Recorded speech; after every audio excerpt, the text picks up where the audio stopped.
Hello student, welcome to Swati's classes. आज आपण बघणार आहोत 4th standard EVS 1 lesson number 23 natural disasters. Natural disasters म्हणजेच काय? नैसर्गिक आपत्ती, की जसं भूकंप असेल, त्यानंतर स्टॉर्म असतील, फ्लड असेल, वल्कॅनिक इरप्शन असेल, हे काय आहेत? नॅचरल डिझास्टर्स आहेत. तर त्यांच्याविषयी इन्फॉर्मेशन आपण या लेसनमध्ये बघणार आहोत. तर लेसनला स्टार्ट करण्या अगोदर जर तुम्ही चॅनलला सबस्क्राईब केलं नसेल तर सबस्क्राईब जरूर करा. तुम्हाला या चॅनलवरती 4th स्टँडर्डचे EVS 1, EVS 2, maths, English या सर्व सब्जेक्टचे व्हिडिओज बघायला मिळतील. तर चला लेसनला स्टार्ट करूया. तर इथे बघा, तुम्हाला कॅन यू टेलमध्ये काय 2 पिक्चर्स दिलेले आहेत आणि एक क्वेश्चन तुम्हाला इथं दिलेला आहे की which frightening natural events can be seen in the pictures below. Frightening म्हणजे काय? की ज्यामुळे आपल्याला नुकसान होतं आणि घाबरवून सोडणारे असे काही नॅचरल इव्हेंट्स होतात, डिझास्टर होतात. त्यापैकी 2 पिक्चर्स तुम्हाला इथे दिलेले आहेत. तर जे फर्स्ट पिक्चर आहे हे कसलं तुम्हाला दिसत आहे? तर हा आहे वल्कॅनो. वल्कॅनिक इरप्शन ज्या वेळेला होतं त्यावेळेला त्यामधील जो लावा असतो तो बाहेर फेकला जातो. तर हे फर्स्ट पिक्चर आहे. आणि सेकंड पिक्चरमध्ये जर आपण बघितलं तर आपल्याला काय दिसत आहे की स्टॉर्म जे येतात, वादळं जे येतात, त्यामुळे झाडं जे असतात ते अशा पद्धतीने काय होतात? मोडून पडतात किंवा तुटून पडतात. तर अशा पद्धतीचे 2 पिक्चर्स इथे आपल्याला नॅचरल इव्हेंट्स, नॅचरल जे डिझास्टर्स होतात त्यांची दिलेली आहे. Sometimes during the rainy season, suddenly there is a downpour which lasts for 2 or 3 days. The river flows in full speed. It may even overflows its bank and enter nearby settlements. What is the name given to such a rise in the level of river water? Continuously 2 ते 3 दिवस जर पाऊस पडत असेल आणि जी river असते त्या रिव्हरचा जो काही रिव्हर बँक जे असेल ते फुल भरून तो ओव्हरफ्लो व्हायला लागतो आणि जे नदीचं पाणी असेल ते शेजारच्या ज्या सेटलमेंट्स, वस्त्या असतात त्या ठिकाणी पाणी भरायला सुरुवात होते. तर या प्रकारचा जो नॅचरल डिझास्टर असतो तो याला काय नाव देतो आपण? फ्लड. म्हणजेच काय? की पूर येतो, की जास्त प्रमाणात पाऊस झाल्यामुळे काय होते? पूर परिस्थिती निर्माण होते आणि गाव असेल किंवा शहर असेल त्या नदीच्या काठी त्या सर्व ठिकाणी पाणी भरलं जातं. Name 2 places in Maharashtra where earthquakes have occurred. की असे महाराष्ट्रामधील 2 ठिकाणं तुम्हाला सांगायची आहे की ज्या ठिकाणी अर्थक्वेक झालेले आहेत. त्यामधील एक नाव आहे किल्लारी, की ज्या ठिकाणी अशा प्रकारचे भूकंप झाला होता की त्यामध्ये जीवितहानी आणि वित्तहानी म्हणजेच काय? की जी प्रॉपर्टी होती लोकांची त्याचंही नुकसान झालं आणि जीवितहानीसुद्धा झाली. अशा पद्धतीचं अजून एक प्लेसचं नाव तुम्हाला माहिती असेल तर कमेंटमध्ये नक्की लिहायचं आहे. An earthquake under the sea gives rise to very high waves. What are these gigantic waves called? Gigantic म्हणजेच काय? की ज्या खूप ह्यूज अशा वेव्ज असतात, अशा क्रिएट होतात ज्या वेळेला जमिनीच्या खाली अर्थक्वेक, जी की सी असतो, समुद्र असतो, समुद्राच्या खाली ही जमीन असते. तर त्या जमिनीच्या खाली ज्या वेळेला अर्थक्वेक, भूकंप येतात तर त्यामुळे काय होतं की समुद्रामध्ये मोठ्या वेव्ज तयार होतात, ह्यूज अशा वेव्ज तयार होतात. तर त्याला आपण काय बोलतो? तर त्याला सुनामी असं म्हटलं जातं. की त्या सुनामीच्या लाटा ज्या वेळेला तयार होतात तर त्या जेव्हा किनाऱ्यावरती येतात तर त्यामुळे सुद्धा लोकांच्या जीवाचंही नुकसान होतं आणि त्यांच्या ज्या काही प्रॉपर्टीज असतील, मग कार असतील, की व्हेकल्स असतील किंवा बिल्डिंग्स असतील, तर त्यांचं सुद्धा काय होतं? नुकसान होतं.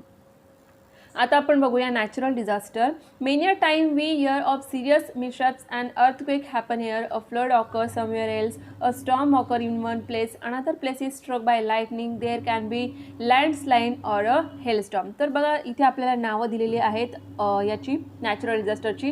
की अर्थक्वेक तुम्ही ऐकलं असेल, न्यूजवरती आपण ऐकतो की भूकंप आला, किंवा फ्लड म्हणजेच काय? की पूर आला आहे. पाणी कंटिन्युअसली 2 ते 3 दिवस कंटिन्यूस जर पाऊस पडत असेल तर त्या रिजनमध्ये काय होऊ शकतो? फ्लड म्हणजेच काय? पूर येऊ शकतो. त्यानंतर स्टॉर्म म्हणजेच काय?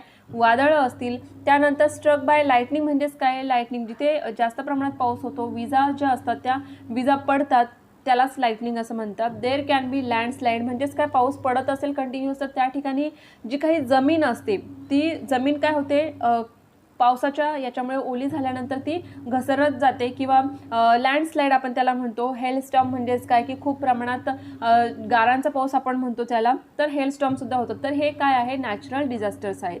In this incident several people are injured. आणि ह्या सर्वच जे डिझास्टर होतात यामध्ये लोकांना इंजुरीज होतात. सम इवन लॉस देअर लाईव्स, की यामध्ये बऱ्याचशा लोकांचे प्राणसुद्धा जातात. हाऊसेस कोलॅप्स, घर पडतात. ॲनिमल डाय, जे काही ॲनिमल्स असतात ते मरण पावतात. स्टँडिंग क्रॉप्स गेट डिस्ट्रॉईड, की शेतामध्ये जे काही क्रॉप्स असतात, धान्य असतं ते पूर्णपणे काय होतं? डिस्ट्रॉईड होतं. There is a great damage to प्रॉपर्टीचं बऱ्याचपैकी नुकसान होतं. Day to day life is disturb, आणि डे टू डे लाईफ जे रुटीन असतं आपलं ते डिस्टर्ब होतं. तुम्ही ऐकलं असेल की खूप जास्त प्रमाणात पाऊस होतो त्यावेळेला आपल्याला स्कूलला सुद्धा सुट्टी दिली जाते. म्हणजेच काय? की जे आपलं डेलीचं रुटीन असतं ते डिस्टर्ब होतं. It take several days for life to get back to normal. आणि नॉर्मल लाईफ जगण्यासाठी परत काय होतं आपल्याला? की बराचसा काळ जावा लागतो किंवा बरेचसे दिवस गेल्यानंतर काय होतं की आपण नॉर्मली लाईफ जगू शकतो. A new term disaster, a very serious mishap म्हणजेच काय की अशा पद्धतीच्या सिरियस गोष्टी ज्या होतात one in which a people or animal can get injured or die, असे इव्हेंट्स होतात किंवा अशा नॅचरल डिझास्टर असतात की ज्यामुळे लोकांची किंवा जे ॲनिमल्स असतात त्यांना इंजुरी होते किंवा त्यांचे प्राणही जातात. Crops and other properties destroyed, houses collapse, आणि हे ज्यामुळे होतं ते जे नॅचरल इव्हेंट असतात त्यालाच डिझास्टर असं म्हटलं जातं. These and some other mishaps have natural causes, they are called natural disaster. असे जे नैसर्गिकरित्या नॅचरली जे कॉजेस होतात त्यांना नॅचरल डिझास्टर असे म्हटलं जातं. We do not have enough knowledge about when and where they might happen. हे कोणीही आधी सांगू शकत नाही की भूकंप केव्हा होणार, केव्हा पाऊस जास्त प्रमाणात पडणार. एक आपण प्रेडिक्शन केलं जातं की 2-3 दिवस कंटिन्यू पाऊस येईल, परंतु त्याआधीच आपल्याला या सर्व गोष्टी माहिती असतात का? नाही. And it is impossible for us prevent them. Naturally असल्यामुळे आपण त्यांना थांबवू शकत नाही. We must not get frightened by such disasters. Instead, it is more useful to find out how to face such a disaster if it happens. तर यामध्ये आपण काहीच करू शकत नाही की त्यांना थांबवू शकत नाही, परंतु आपण घाबरायचं सुद्धा नाही. फ्रायटन म्हणजे काय? घाबरणे. तर आपण घाबरून न जाता त्याऐवजी जर आपण त्यांना कशा पद्धतीने फेस करू शकतो हे जर बघितलं तर त्यामुळे जे होणारं नुकसान आहे ते कमी होऊ शकतं. अनटाइमली रेन्स म्हणजे काय की कधीही अचानक पाऊस सुरू होतो. In our country we get rains only in a certain period of the year. In Maharashtra it rains in the month of June, July, August and September. की हे जे 4 महिने आहेत या 4 महिन्यातच आपल्या पूर्ण वर्षभरात काय पडत असतो? पाऊस पडत असतो. This period is called the monsoon or the rainy season, ज्याला की आपण रेनी सीझन म्हणतो, पावसाळा म्हणतो, आणि त्या 4 महिन्यातच पाऊस पडतो. परंतु हल्ली जर आपण बघितलं तर पाऊस केव्हाही थंडीच्या दिवसातही पडतो आणि उन्हाळा असेल तरीही पडतो. In Maharashtra one some day before the start of the rainy season, the sky suddenly gets overcast. There is a lightning and thunder. It rains heavily for a short while. These are called pre-monsoon shower. Pre-monsoon म्हणजेच काय? Monsoon start होण्याच्या सुरुवातीला जो पाऊस सुरू होतो त्यावेळेला खूप असे काळे ढग साचले जातात. ढग जे असतात ते काळे दिसतात आणि लाईटनिंग म्हणजेच काय? विजा खूप जास्त कडकतात आणि त्यामुळे कमी काळामध्ये खूप जास्त पाऊस पडत असतो. However when it's rain at other time decide the monsoon or pre monsoon period such rain is said to be untimely rain. आणि यालाच मग अनटाइमली रेन म्हणजेच काय? अवकाळी पाऊसही म्हटलं जातं. Untimely rain comes without warning when we least expect it. की ज्या वेळेला आपल्याला म्हणजे आपण विचारही करत नाही की आता पाऊस येऊ शकतो, अशा वेळेला अचानक पाऊस येतो. People who have left their houses without umbrellas and raincoats have to run helter skelter for shelter. की ज्या वेळेला आपल्याला माहिती असतं की पावसाळा आहे, पावसाळा चालू आहे म्हणजे रोजच पाऊस येतो, त्यावेळेला आपण बाहेर जाताना अम्ब्रेला, रेनकोट आपल्यासोबत ठेवतो. परंतु असा अचानक ज्या वेळेला पाऊस येतो, प्री मान्सूनमध्ये ज्या वेळेला पाऊस येतो त्यावेळेला मग लोकांकडे अम्ब्रेलाज किंवा रेनकोट्स अवेलेबल नसतात आणि त्यामुळे शेल्टर म्हणजे अशी एखादी जागा की ज्या ठिकाणी ते थांबू शकतात त्यासाठी मग त्यांची पळापळ होते. Or they have to get soak in the rain. नाहीतर मग ते काय होतात? पाण्यामध्ये भिजतात. की जसं तुम्ही साईडला पिक्चरही बघू शकता की असं अनटाइमली रेन आल्यामुळे लोकांची काय होते? धावपळ होते आणि मग ते शेल्टर शोधतात कुठेतरी थांबण्यासाठी. But untimely rains can also cause serious damage. People grow winter crops. Occasional light shower are good for this crop. But if it rains too much fields get waterlog. की अशा वेळेला जर पाऊस होतो तर तो काही प्रमाणामध्ये क्रॉपसाठी उपयोगी पडतो, परंतु तो खूप जास्त प्रमाणात जर झाला तर मग शेतामध्ये पाणी साचलेलं असतं आणि त्यामुळे ते क्रॉप्स जे असतात ते पूर्णपणे खराब होतात. Often a hailstorm accompanies with untimely rains. Untimely ज्या वेळेला रेन अशी होते तर त्यामध्ये मोस्टली हेलस्टॉर्मसुद्धा होतात, गारासुद्धा पडतात. Severe hail causes injuries to people and animals. आणि ज्यामुळे ज्या गारा पडतात त्यामुळे लोकांना इंजुरीज होऊ शकते किंवा ॲनिमल्स जे असतात बाहेर बांधलेले त्यांनासुद्धा इंजुरीज होतात. It shatter roof tiles. ज्या रूफ टाईल्स असतात, जे रूफ असतात, छत असतात, ते सुद्धा तुटतात. त्यामुळे it can damage crop in fields and fruits in orchids. की जे क्रॉप्स असतात शेतामध्ये किंवा फ्रूट्स असतात ते सुद्धा त्यामुळे काय होतात? खराब होतात. If mango tree are in a blossom at that time the blossom may rot or fall up. की जो आंब्याची जी झाड असतं त्याला मोहर लागलेला असतो ह्या काळामध्ये आणि त्यावेळेला जर जास्त प्रमाणात पाऊस पडला तर ती जो काही मोहर असतो आंब्याचा तो पूर्णपणे तुटून जातो किंवा खराब होतो. This lead to a fall in mango production. आणि त्यामुळे मँगो प्रोडक्शन जे आहे ते कमी प्रमाणात होतं. फ्लड्स म्हणजेच काय, पूर. Sometimes during the monsoons it rain heavily and continuously for 3 or 4 days. 3 ते 4 दिवस कंटिन्युअसली जर मान्सून सीझनमध्ये जरी पाऊस पडत असेल, this causes the level of water in a river to rise. त्यामुळे नद्यांचं पाणी जे असतं, पातळी जी असते ती वाढते. That is the river gets flooded. म्हणजेच काय की पूर्णपणे दुथडी भरून वाहतात आपण ज्याला म्हणतो. नदी जी आहे ती त्याची जी पातळी असते ती ओलांडून वाहायला सुरुवात होते. If it does not stop raining settlements on it's bank can also get flooded. की जर पाऊस थांबलाच नाही तर मग ते नदीचं जे ओव्हरफ्लो होणारं पाणी असतं ते मग सेटलमेंट्स ज्या वस्त्या असतात त्यामध्ये काय होतं, साचायला सुरुवात होते. Mud houses on the river sides collapse during a flood. पाण्याचं प्रमाणच खूप जास्त प्रमाणात असेल तर जे मड म्हणजेच काय चिखलापासून मातीपासून बनलेली घरं असतात ते पूर्णपणे कोलॅप्स होतात, पडतात. People and animals may die due to drowning. आणि अशा पद्धतीने पाण्याचा जो जोराने वाहत असेल तर त्याबरोबर लोकसुद्धा काय होतात त्यामध्ये वाहून जातात. Flooding of settlements causes problem in everyday life. आणि यामुळे एव्हरीडे लाईफमध्येही प्रॉब्लेम होणार, कारण सगळीकडे पाणी चिखल असतो आणि पिण्यासाठी पाणी आपल्याला अवेलेबल नसतं किंवा खाण्यासाठी अन्नसुद्धा अवेलेबल नसतं. At such times we should go to safe place at a height and come back only when the flood waters recede. अशा वेळेला आपल्याला काय करायचं आहे की हाईटवरती असलेली जी काही सेफ प्लेस असेल, सेफ असलेली जागा असेल त्या ठिकाणी जायचं आहे. आणि ज्या वेळेला हे पुराचं पाणी कमी होईल, रिसीड म्हणजे काय, कमी होणे, त्यावेळेला आपण आपल्या घरी किंवा अशा सेफ प्लेसवरती जमिनीवरती येऊ शकतो. The current of flood waters is very strong. It is dangerous to swim in flood water. की जे फ्लड वॉटरचं करंट म्हणजे जो काही बहाव असतो किंवा जो काही त्याचा प्रेशर असतो पाण्याचा वाहतानाचा तो खूप जास्त असतो आणि त्यामुळे त्यामध्ये स्विमिंग करणं खूप डेंजरस असतं. इझिली आपण त्यामध्ये स्विमिंग करू शकत नाही. नेक्स्ट आहे अर्थक्वेक्स. अर्थक्वेक्स म्हणजेच काय, भूकंप. Sometimes the rocks in the bowels of the अर्थ मूव्ह. बॉल्स म्हणजेच काय की जी जमीन असते, जमिनीच्या खाली जे रॉक्स असतात, आपली जी जमीन बनलेली असते ती कशाने बनलेली असते, वेगवेगळे जे रॉक्स असतात एकमेकांवरती त्याचे थर असतात, तर त्यांच्यामध्ये जर मुवमेंट झाली, ते जर इकडे तिकडे सरकतात त्यावेळेला काय होतं, भूकंप होत असतो. As a result waves are produce in the layers of rock. आणि मग ते ज्यावेळेला मूव्ह होतात, हलतात, त्यावेळेला काय होतं की एक प्रमाणे वेव्ज क्रिएट होतात आणि त्यामुळे अर्थक्वेक येतो. If a stone is thrown into pool of still water, we see circular ripples around it. They move to the edge of the pool. After some time the waves settle and the water becomes still as a before. की जसं तुम्हाला इथे picture दिलेलं आहे की असं शांत असं पाणी असेल, त्यामध्ये जर तुम्ही दगड फेकला तर काय होतं की एकाच ज्या ठिकाणी तुम्ही दगड फेकला त्याच्या पासून अशा बाजूला आपण जर म्हटलं की काय होतं, पाण्याच्या अशा गोल गोल वेव्ज आपल्याला तयार होताना दिसत आणि त्या एजेस किनाऱ्यापर्यंत जाताना किंवा त्याच्या आजूबाजूचा जो एरिया असेल त्या ठिकाणी जाताना दिसतात. Exactly the kind of waves are produce inside the earth. आपल्या अर्थमध्ये सुद्धा तसंच होतं.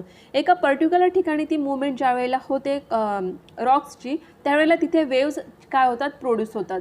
For a few seconds the ground shakes. आणि मग त्यामुळे काय होतं, जे त्याचा आजूबाजूचा जो एरिया असेल तो सुद्धा काय होतो, मग शेक होतो. That is the earthquake. आणि मग जमीन हलते किंवा जमीन शेक होते म्हणजेच काय, अर्थक्वेक, भूकंप येतो.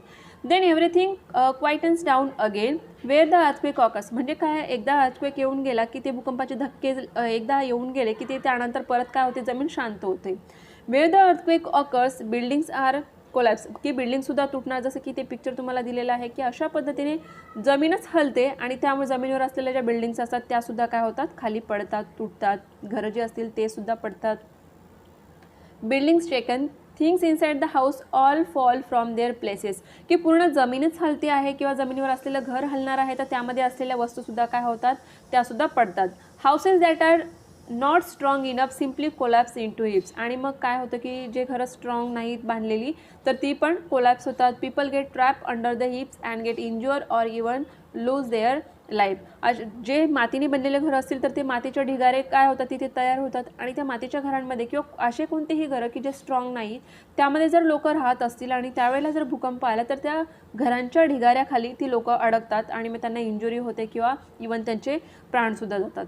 The most damage occurs near the centre of the earthquake. Centre of the earthquake म्हणजेच काय की जसं आपण बघितलं पाण्यामध्ये ज्या ठिकाणी दगड मारतात तिथून वेव्स तयार होतात, त्याच पद्धतीने जमिनीच्या खाली ज्या ठिकाणी ते मुवमेंट होते रॉक्सची ते असतं सेंटर. आणि मग त्या सेंटरच्या आजूबाजूला जी काही जमीन असेल किंवा जी प्लेस असेल तिथे जास्त प्रमाणात काय होतं, डॅमेज होतं, नुकसान होतं.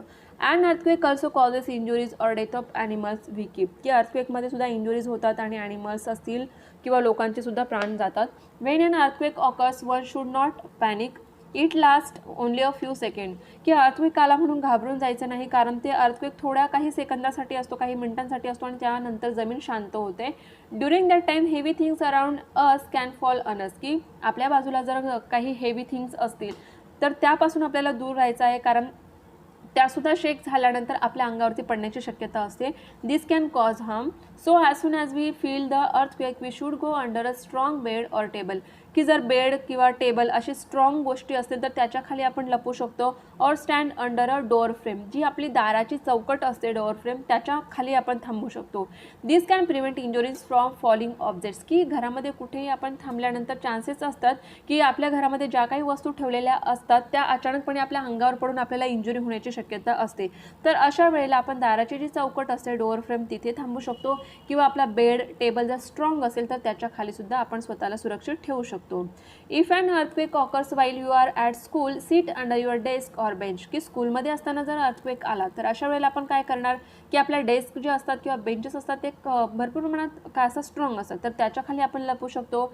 One the quake stops come out in a single file and gather together in the open school ground, आणि ज्या वेळेला आपल्याला असं वाटलं की आता आपल्याला अर्थक्वेक जाणवत नाही, अशा वेळेला आपण काय करायचं आहे, पटकन बाहेर येऊन ज्या ठिकाणी ओपन ग्राउंड असेल अशा ठिकाणी थांबायचं आहे.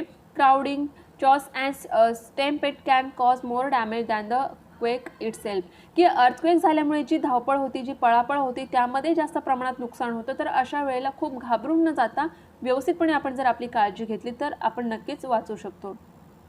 इथे अजून एक पिक्चर दिलेला आहे, हे आहे सुनामीचं. सुनामी काय आहे ते बघूया. If the origin of the earthquake is in the sea, जसं आपण आत्ता बघितलं की अर्थक्वेक का होतो तर जमिनीखाली जे काही रॉक्स असतात त्यामध्ये होणाऱ्या मुवमेंटमध्ये.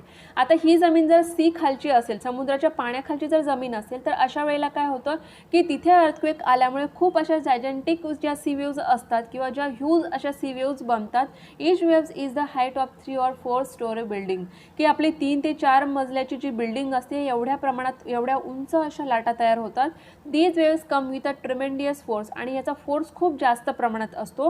टुवर्ड्स दी कोस्ट, म्हणजे किनाऱ्याकडे येतात. And crash in to the land, आणि जमिनीवरती आदळतात. These waves are called tsunami. अशा ज्या वेव्ज असतात त्याला सुनामी म्हणतात, की ज्या 3 ते 4 आपली मजल्याची जी बिल्डिंग असते एवढी त्याची हाईट असते आणि त्याचा फोर्ससुद्धा खूप जास्त प्रमाणात असतो. आणि ह्या मग जिथे भूकंपाचं सेंटर असतं त्या ठिकाणाहून किनाऱ्याकडे येतात, आणि त्यामुळे किनाऱ्यावर असलेली लोकं असतील किंवा ज्या काही बिल्डिंग्स असतील, प्रॉपर्टी असेल, याचं खूप मोठ्या प्रमाणात नुकसान होतं. If there are people living on the coast where a tsunami occurs it causes much devastation. Devastation म्हणजे का, अगेन डिस्ट्रॉईड होतं, लोकांची लाईफ असेल त्याचं नुकसान होईल, प्रॉपर्टी असेल त्याचंही नुकसान होईल. People or animal who came in the way of these waves are completely helpless. या वेव्सच्या मध्ये जो कोणी येईल तो काय होईल, हेल्पलेस, म्हणजे तो स्वतःला वाचवू शकत नाही. दे ड्रॉन अँड डाय, की ते त्या पाण्यामध्ये वाहत जाणार आणि मग ते काय होणार, मरण पावणार. A tsunami comes with so much force that vehicles on the coast along with the people in them get thrown away to quite a distance. त्या पाण्याला एवढा फोर्स असतो की ज्यामुळे कोस्ट रिजनमध्ये किनाऱ्यावरती जे काही व्हेकल्स असते त्यामध्ये बसलेल्या लोकांसहित त्या ज्या व्हेकल्स असतात त्या दूरपर्यंत फेकल्या जातात. व्हेकल्स आर क्रश्ड, आणि फोर्समुळे काय होतं की व्हेकल जे असतात ते पूर्णपणे क्रश्ड होतात आणि मग त्यामध्ये बसलेले लोक असतात त्यांना इंजुरी होते, इवन ते मरतात सुद्धा. The tsunami can also shatter houses and shops on the coast, की कोस्ट जे किनाऱ्यावरती असलेली घरं असतील किंवा जे काही शॉप्स असतील ते सुद्धा त्यामध्ये त्यांचं काय होतं, नुकसान होतं. डू यू नो मध्ये बघूया. In every city and district headquarters, there is a fixed drill to be followed in case of a natural disaster. There are specially trained volunteers for that purpose. If necessary, soldiers of the army are also called to help. अशा ठिकाणी जिथे natural disaster झालेला असतो त्या ठिकाणी district headquarters असतात की ज्यामध्ये नॅचरल डिझास्टर जर झालं तर तिथे मदत करण्यासाठी व्हॉलेंटियर्स असतात, त्यांना ट्रेन केलेलं असतं. आणि जर जास्त प्रमाणात मदतीची गरज असेल तर जे आर्मीचे आपले सोल्जर्स असतात त्यांचीसुद्धा मदत घेतली जाते. व्हॉट वी हॅव लर्न, तर या लेसनमध्ये आपण काय शिकलो. Rain that falls at times other than in the rainy season is called untimely rain, की मान्सून सीझनच्या व्यतिरिक्त ज्या वेळेला पाऊस होतो अचानकपणे त्याला अनटाइमली रेन असे आपण म्हणतो. Fields become water log and crop rot, की जमिनीमध्ये पाणी साचलं जातं शेतामध्ये आणि त्यामुळे क्रॉप्स रॉट म्हणजे काय, सडतात जे काही आपले धान्य असेल. Hail storms may also occur with untimely rains. Hail storm can injure people as well as animal. It damages crop and orchids. Hailstorm म्हणजेच काय की गारा पडतानाचा जो पावसामध्ये ज्या गारा पडतात त्यामुळे लोकांचं नुकसान होतं, क्रॉप्सचं नुकसान होतं आणि फळांचं सुद्धा. If it rains heavily during the rain the level of water in the river rises, की पाऊस खूप जास्त प्रमाणात झाला तर त्यामुळे काय होतं, जो काही एरिया असेल त्यामध्ये पावसाचं पाणी खूप जास्त प्रमाणात साचतं, त्यामुळे हाऊसेस कोलॅप्स होतात, ॲनिमल्स जे वाहून जातात किंवा मरतात. एव्हरीडे जे लाईफ जी असते आपली ती डिफिकल्ट होते. One should go to a place at height till flood recede, जोपर्यंत पुराचं पाणी कमी होत नाही तोपर्यंत आपण काय करू शकतो, हाईटवर असलेली जी कुठली प्लेस असेल, सेफ प्लेस असेल, त्या ठिकाणी आपण थांबू शकतो. Some movement in the bowels of the earth give rise to waves, this is called an earthquake. Earthquake का होतात हे आपण बघितलं, जमिनीखाली असणारे जे काही मुवमेंट्स होतात रॉक्समध्ये त्यामुळे काय होतात, वेव्स क्रिएट होतात आणि त्यामुळे अर्थक्वेक होतो. आणि अर्थक्वेक झाल्यानंतर काय होतं की जमीन ती पूर्ण शेक व्हायला लागते आणि त्यामुळे हाऊसेस जे असतात ते कोलॅप्स होतात, त्यांचे ढिगारे बनतात, त्याच्याखाली लोक अडकतात, ॲनिमल्स अडकतात आणि मग त्यांचा त्यामध्ये काय होऊ शकतं, ते इंज्युअरसुद्धा होतात आणि इवन ते मरतातसुद्धा. During an earthquake one should sit under a table or bed or stand under a door frame. जसं की आपण बघितलं यावेळेला आपण काय करू शकतो की जे टेबल असतात, बेड असतात ते जर स्ट्रॉंग असतील तर त्याच्याखाली आपण बसायचं आहे, किंवा जे डोअर फ्रेम असतात, जी आपली चौकट असते दाराची, त्याच्या खाली आपण बसू शकतो. When an earthquake has its starting point in the sea, it gives rise to gigantic waves. They are called tsunami. Tsunami काय असतात की जर अर्थक्वेकचा सेंटर सीच्या जमिनीखाली असेल तर त्यावेळेला ज्या वेव्स क्रिएट होतात त्याला आपण काय म्हणतो, सुनामी म्हणतो. If they reach the human settlement on the shores they cause great devastation. Settlement जर कोस्टवरती, किनाऱ्यावरती असतील आणि तिथपर्यंत जर त्या वेव्स पोहोचल्या तर त्यामुळे काय होतं, त्यांचंही नुकसान होतं. ऑलवेज रिमेंबरमध्ये बघूया, we must obtain information about natural disaster to learn how we can prevent the loss that they can cause. की आपण काय करू शकतो, अशी इन्फॉर्मेशन आपल्याला असायला हवी की जर नॅचरल डिझास्टर झालंच तर त्यावेळेला आपण कशा पद्धतीने त्याला प्रिव्हेंट करू शकतो किंवा जे कॉजेस होणारे आहेत ते कशा पद्धतीने कमी होऊ शकतात. जसं की आपण ह्या लेसनमध्ये बऱ्याच प्रमाणात जे काही नॅचरल डिझास्टर आहेत ते बघितले. आय होप तुम्हाला इथे लेसन व्यवस्थित समजलं असेल. व्हिडिओ जर आवडला असेल तर व्हिडिओला लाईक करा आणि चॅनलला सबस्क्राईब केलं नसेल तर सबस्क्राईब जरूर करा.